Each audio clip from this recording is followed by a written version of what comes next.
Hai anak-anak, apa kabar semuanya? Semoga kalian dalam keadaan sehat ya. Nah, kali ini videonya Miss Eka masih masih di tema 2, yaitu persatuan dalam perbedaan, subtema 3, bersatu kita teguh. Jadi kita sudah masuk ke subtema 3 ya. Nah, materi di subtema 3 ini, materi khusus IPA-nya adalah manfaat adaptasi makhluk hidup bagi manusia dan lingkungan, serta pelestarian makhluk hidup.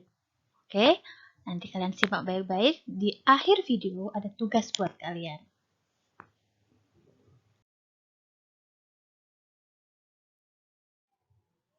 Yang pertama Miss Eka bahas adalah manfaat adaptasi makhluk hidup bagi makhluk hidup dan lingkungannya. Terutama yang pertama ini adalah bagian tumbuhan ya. Jadi manfaat tumbuhan bagi manusia dan bagi lingkungan itu apa sih? Mungkin nggak semua tumbuhan akan Miss Eka sebutkan, tapi Miss Eka yakin kalian sudah akan mengetahui apa sih fungsi dari setiap makhluk hidup itu, baik itu untuk manusia maupun untuk lingkungan ya. Nah, yang pertama yang Miss Eka akan bahas adalah lidah buaya. Bahan ini sama seperti yang ada di buku kalian. Kalian bisa cek materi IPA-nya ya. Miss Eka sesuaikan dengan yang ada di buku paket kalian. Yang pertama lidah buaya. Jadi lidah buaya ini kalian sudah tahu ciri-ciri khususnya apa ya. Dia itu kan memiliki daging ya pada daunnya, jadi agak-agak tebal. Oke.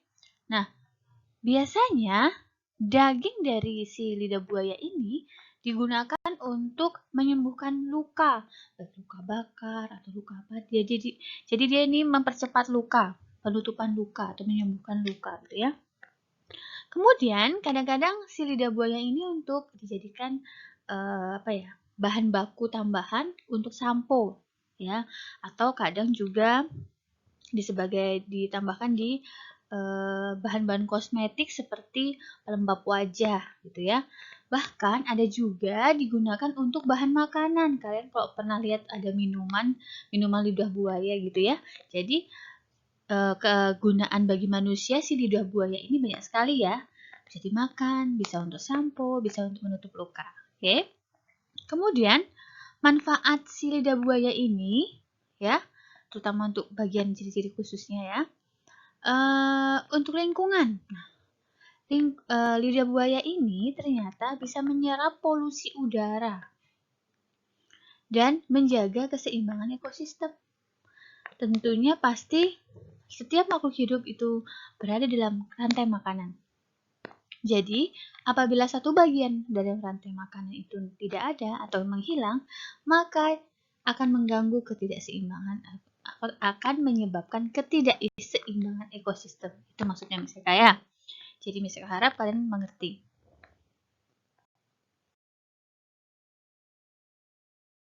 Tumbuhan yang kedua yang Miss Eka akan bahas itu adalah tumbuhan bakau. Jadi manfaat dari tumbuhan bakau dapat kalian ingat-ingat lagi ciri-ciri khususnya yang kemarin ya. Jadi tumbuhan bakau ini ada yang memiliki akar nafas dan ada juga yang seperti di gambar itu memiliki akar tunjang. Nah, kalian ingat bahwa akar tunjang ini dapat membantu menahan abrasi. Apa itu abrasi? Abrasi itu adalah pengikisan tanah oleh ombak atau air laut ya. Nah, selain itu si tumbuhan bakau ini juga sebagai tempat si ikan-ikan itu bisa tuh hidup gitu ya, mencari makan, tinggal. Biasanya ada ikan-ikan kecil atau kepiting-kepiting gitu ya. Jadi dia bisa hidup tanpa harus diganggu oleh si ombak gitu. Nah, manfaatnya bagi manusia apa? Ya manfaatnya itu ya manusia jadi terselamatkan dari bahaya abrasi. Kemudian menyediakan bahan makanan ikan. Jadi karena di bakau itu ada ikan atau tumbuhan bakau itu melindungi ikan, sehingga ikan-ikannya ini dapat dimanfaatkan oleh manusia untuk bahan makanan. Bahkan beberapa tumbuhan bakau ini memiliki buah yang dapat dikonsumsi oleh manusia, bisa diubah menjadi tepung atau menjadi makanan, ya. Oke, kemudian untuk manfaat bagi lingkungan tentunya tadi untuk mencegah abrasi. Oke, dan juga menjadi tempat atau habitat ikan serta tempat mencari makan ikan, gitu ya.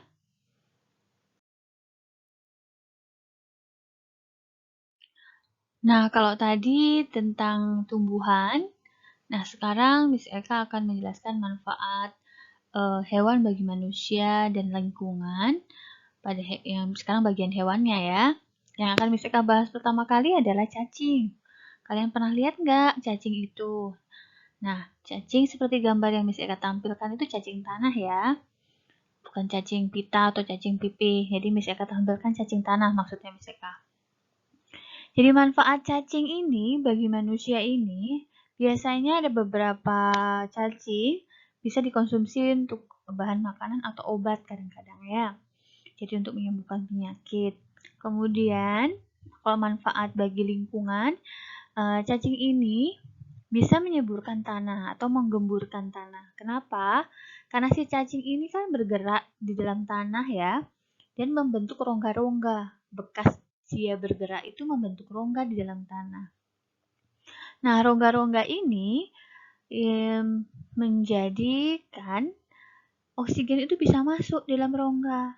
Nah, ketika si tanah yang sudah berongga tadi ditanami padi atau tanaman, maka tanaman itu akan subur. Kenapa? Karena di dalam tanah sudah tersedia oksigen dengan baik. Sehingga tumbuhan itu tidak perlu susah-susah untuk mengambil atau mencari oksigen di tempat lain. Karena tanahnya sudah gembur, sudah tersedia oksigen dengan banyak. Bisa yakin pasti dia akan tumbuh subur, berbuah dengan baik, daunnya tidak layu, gitu ya. Hewan yang kedua, contohnya adalah domba. Jadi misalkan bahas tentang domba. Manfaat bagi manusia tentu diambil rambutnya, itu rambut ya, bukan bulu.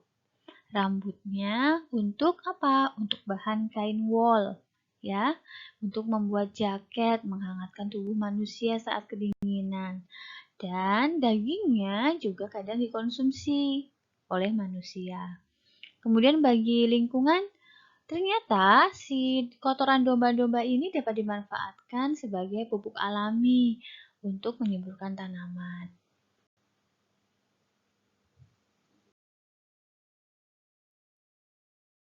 Nah, itu tadi tentang ciri-ciri khusus makhluk hidup dan manfaatnya bagi manusia dan lingkungan. Nah, topik selanjutnya adalah pelestarian tumbuhan dan hewan berdasarkan lingkungan habitatnya. Nah, materi ini juga ada di tema sebelumnya, tetapi di sini lebih spesifik terhadap lingkungannya atau habitatnya. Jadi Miss Eka akan jelaskan lagi.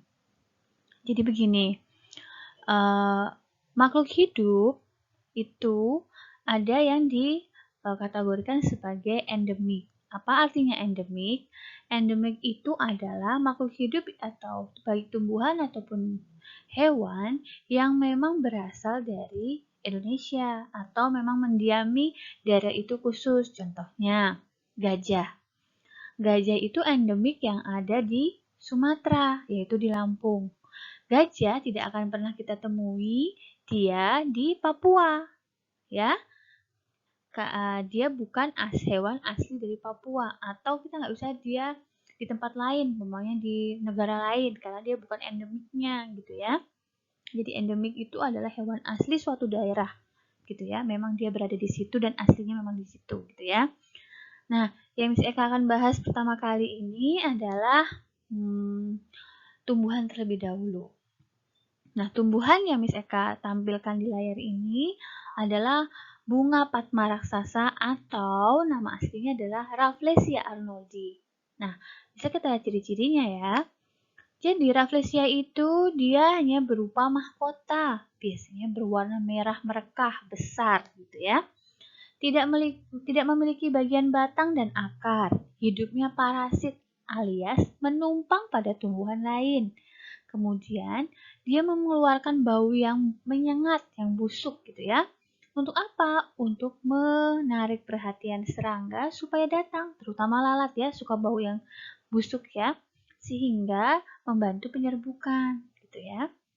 Nah, kalian tahu nggak kalau Rafflesia ini dia punya sebutan, dia diberikan sebutan yaitu Puspalangka. Nah, sebutan itu pasti ada alasannya. Nah, jadi si Puspalangka ini atau Rafflesia arnoldii ini dia hanya ditemui di hutan-hutan Sumatera. Ya, hanya ditemui di hutan-hutan Sumatera. Tidak ditemui di tempat lain. Artinya si Rafflesia arnoldii ini adalah ciri khas dari Pulau Sumatera. Supaya dia tetap menjadi ikon dari daerah Sumatera, maka harus dilestarikan. Itu maksudnya ya, tujuannya. Kita harus melestarikannya, jadi kita tidak boleh merusak habitatnya supaya dia tetap ada gitu. Tumbuhan yang kedua yang akan Miss Eka bahas adalah tumbuhan cendana. Ciri-cirinya, dia termasuk tumbuhan berkayu, dia mengeluarkan aroma yang wangi sehingga sering dijadikan sebagai bahan parfum dan aromaterapi. Dia punya keunikan. Jadi, perkecambahan bijinya itu bersifat parasit alias menumpang pada tumbuhan lain. Oleh sebab itu, karena perkembangbiakannya yang sangat sulit karena dia harus menumpang pada makhluk hidup lain, maka perbanyakan tanamannya ini agak sulit. Jadi kita perlu lestarikan. Nah, karena sering diambil oleh manusia, sering dimanfaatkan oleh manusia, lama-lama jumlahnya si cendana ini cenderung berkurang atau langka. Maka oleh sebab itu harus kita lestarikan dengan cara ya diperbanyakkan ya, dibudidaya gitu ya. Nah, cendana ini biasanya ada di hutan-hutan gitu ya. Seingat Miss Eka pernah baca mungkin di hutan Papua. Di sana ada cendana, ada gaharu gitu ya. Nah, itu adalah tumbuhan-tumbuhan yang wangi dan langka.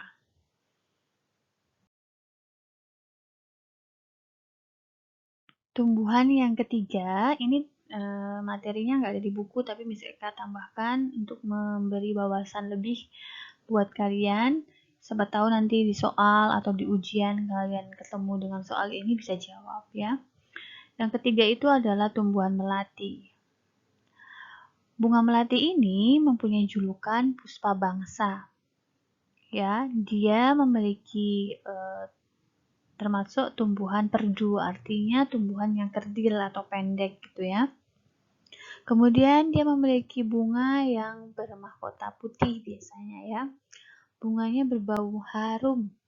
Biasanya digunakan untuk parfum dan aromaterapi. Nah, untuk sekarang ini, bunga melati ini jumlahnya sedikit, bahkan jarang ditemui ya. Keberadaannya jarang ditemui. Padahal dia mempunyai manfaat yang sangat banyak. Mungkin karena sering diambil atau sering dimanfaatkan tanpa ditanam kembali, maka jumlahnya semakin sedikit gitu ya. Jadi harus dilestarikan, apalagi dia dijuluki sebagai puspa bangsa.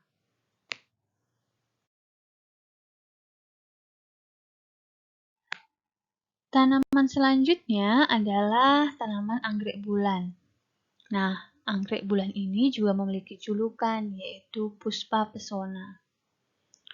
Jadi, ciri-cirinya dia memiliki bentuk mahkota yang agak bulat. Mahkotanya berwarna cerah, kalau putih ya putih cerah, ungu, merah, pink, macam-macam ya. Namun, untuk kelompok anggrek biasanya memang memiliki cara perawatannya yang agak sulit ya. Jadi butuh ketelitian atau perhatian lebih untuk memelihara si anggrek, terutama si anggrek bulan ini. Nah, karena dia mempunyai adaptasi yang lumayan rendah, maka perlu adanya campur tangan manusia untuk mengembangkannya. Bisa dengan cara kultur jaringan, ya, atau bisa juga dengan cara pembudidayaan dengan teknik tertentu, gitu ya. Jadi tumbuhan anggrek ini banyak penggemarnya sebenarnya. Banyak orang pencinta anggrek itu suka mengumpulkan atau mengkoleksi anggrek. Namun kalian perlu tahu juga di hutan sana masih banyak macam-macam anggrek sebenarnya. Bahkan ada anggrek-anggrek yang langka atau anggrek-anggrek alami yang belum disilangkan atau dibudidayakan. Mungkin warnanya atau bentuknya kurang menarik ya, tetapi itu malah sebagai kekayaan negara kita. Kenapa? Jadi Indonesia ini banyak keanekaragaman makhluk hidup, baik itu hewan maupun tumbuhan. Nah, kadang-kadang yang di hutan-hutan itu anggrek-anggrek yang alami itu bunganya kecil, jelek-jelek ya. Tetapi itu sangat berharga sebenarnya karena memberikan keanekaragaman lain yang mungkin saja tidak dimiliki oleh negara lain. Jadi kita lebih kaya daripada negara lain. Nah, yang dibudidayakan itu harusnya bukan hanya yang bagus-bagus seperti anggrek bulan ini aja, tetapi juga anggrek-anggrek yang lain yang yang mungkin tidak memiliki nilai ekonomis atau nilai jual yang tinggi, karena itu adalah harta kita. Suatu saat nanti kalau ada orang yang ahli mengetahui bahwa anggrek Indonesia ada juga loh yang kecil-kecil gitu ya, walaupun dia tidak terlalu menarik karena bunganya kecil gitu ya. Jadi seperti bunga anggrek bulan ini, dia punya kekurangan dalam perkembangbiakan dan perawatan atau budidayanya. Jadi perlu dibudidayakan atau dikembangbiakan. Kemudian perlu teknik khusus, perlu biaya yang besar, apalagi kalau dibudidayakannya di laboratorium.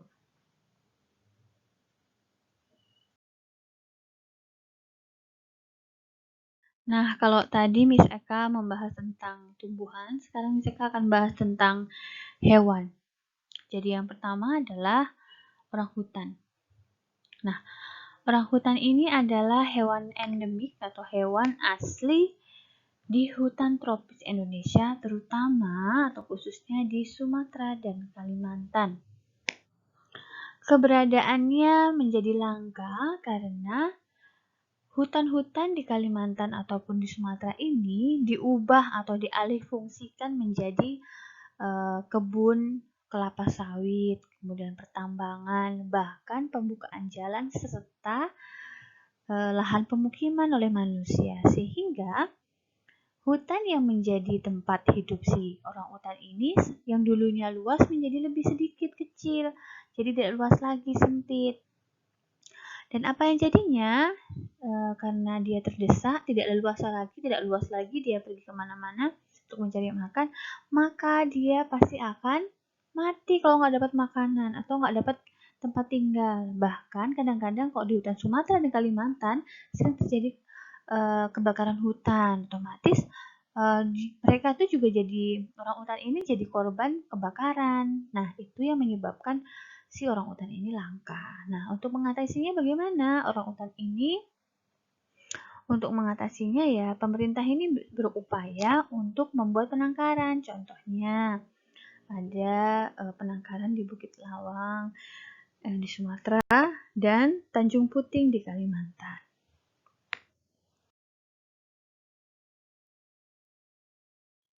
Hewan yang selanjutnya yang akan bisa kita bahas adalah gajah. Gajah juga merupakan hewan endemik di Pulau Sumatera, yaitu tepatnya di Lampung. Jumlah gajah terus menurun karena sulitnya dia berkembang biak. Kenapa? Perhatikanlah kalian ukuran tubuhnya. Gajah itu ukurannya tubuhnya besar ya. Jadi, hewan yang memiliki ukuran tubuh yang besar biasanya mempunyai lama kehamilannya juga lama, ya. Jadi si gajah ini dia bisa membawa bayinya dalam kandungan bisa 1 tahunan. Otomatis dia perkembangbiakannya juga terhambat, apalagi anaknya cuma 1 yang dikandung. Jadi otomatis dia jumlahnya akan berkurang. Apalagi ada pemburuan gading gajah ya, atau perusakan habitatnya gajah. Jadi si gajah ini terdesa dan dia tidak bisa mencari makanan dan tempat tinggal. Nah, untuk mengatasi hal tersebut, pemerintah mengadakan atau membangun Taman Nasional Waikambas dan Taman Nasional Tesolino di Riau. Ya, tadi Waikambas ini ada di Lampung ya, untuk sebagai tempat khusus pengembangbiakan si gajah.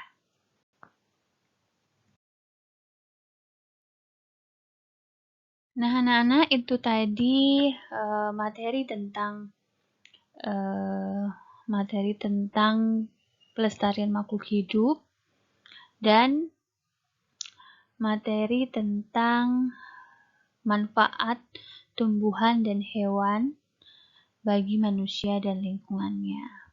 Nah, mungkin nanti di pertanyaan ada hewan-hewan lain, tapi Miss Eka harap kalian harus sering membaca, mencari tahu apa saja hewan-hewan itu dan kegunaannya apa bagi manusia dan lingkungan. Miss Eka tidak bisa menjelaskan keseluruhannya karena pasti akan banyak sekali ya, memerlukan waktu yang lama untuk Miss Eka jelaskan. Karena hewan endemik pada manusia, pada Indonesia ini banyak banget dan manfaatnya juga banyak sekali. Jadi referensinya kalian harus sering membaca supaya menambah wawasan kalian untuk menjadi lebih baik lagi. Nah, seperti biasa, di akhir dari pembelajaran, Miss Eka akan memberikan tugas kalian. Tugasnya adalah kalian mengerjakan Bu Pena halaman 143 pada selembar kertas dan dikirim ke WA Miss Eka. Nah, atau selembar kertas boleh, atau enggak di buku latihan boleh ya. Nah, kalau udah selesai, kalian foto, kalian kirim ke WA Miss Eka. Nah, kalian juga jangan lupa kirim foto saat menyimak video dan mengerjakan tugas. Batas pengumpulan tugas paling lambat pukul 20 WITA. Oke, selamat belajar. Ciao.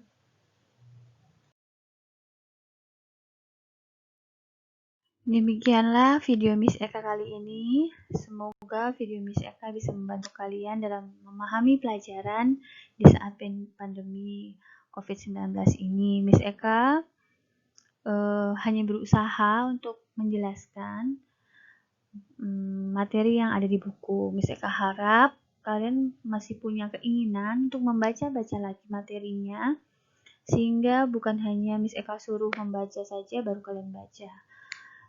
Miss Eka harap kalian punya inisiatif untuk membuka buku kalian, karena Miss Eka yakin Miss Eka tidak bisa memenuhi semua, mengerjakan setiap detail buku yang di buku paket kalian, karena satu sisi Miss Eka tahu kalian dalam keadaan di rumah, mungkin waktunya terbatas, jadi Miss Eka tidak ingin memberatkan kalian sebenarnya. Jadi Miss Eka kasih tugas pasti sedikit, tapi bukan berarti sedikit itu pasti tidak dikerjakan atau dilalaikan. Miss Eka harap kalian tetap semangat dengan mengerjakannya. Oke, walaupun di masa ini kalian di rumah saja belajar banyak, Miss Eka mohon kalian jangan mengeluh, karena Miss Eka juga sudah berusaha sangat keras untuk membuat pembelajaran ini tetap berjalan dan menginginkan kalian tetap belajar gitu ya. Jangan sampai nanti ketika kalian sudah disuruh masuk, sudah pandeminya ini sudah menurun dan masuk sekolah, kalian lupa semua. Nah, misalkan nggak mau itu terjadi karena kalian sudah kelas 6. Tetap semangat dan belajar terus ya. Oke.